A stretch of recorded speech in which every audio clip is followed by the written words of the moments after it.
Legs are collapsed here, then I'm in a bad position. This is a bad position. So I should never let this happen. This is because both my feet were removed from the hip. From here, what I want to do is I want to get my knees in between me and him. So if I find my legs have collapsed and he's beginning to put the pressure, I want to get my knees in between me and him. The best is if I can use my knees to spread his knees. If I can use my knees to spread his knees, it's hard for him to move. When his knees are spread, it's hard for him to get a good position to punch. So even though I feel like I'm very open, this is like a step position. This is like step one of maybe three.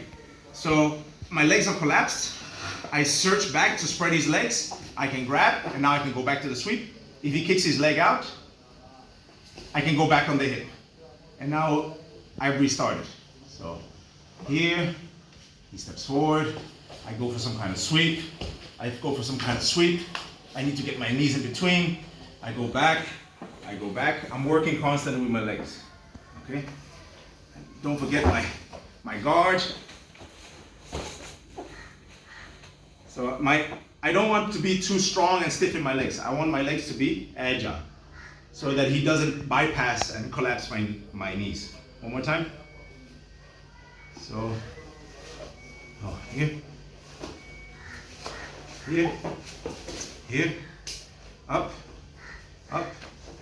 hands up, catch, knees, up, here, here. So this is like the basics of trying to use my legs to keep him away. Sometimes he's going to put more pressure. So he's going to put a lot of pressure, and as he puts a lot of pressure, he's going to start collapsing my legs to one side. I want to try to at least keep one foot on the inside.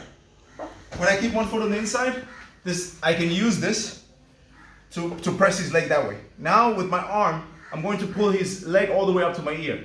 So I'm going to go into some kind of a weird X guard. This puts him a little bit off balance, which makes it harder for him to punch me. The most important thing is I get this leg to my ear, and now I start pushing his knee that way.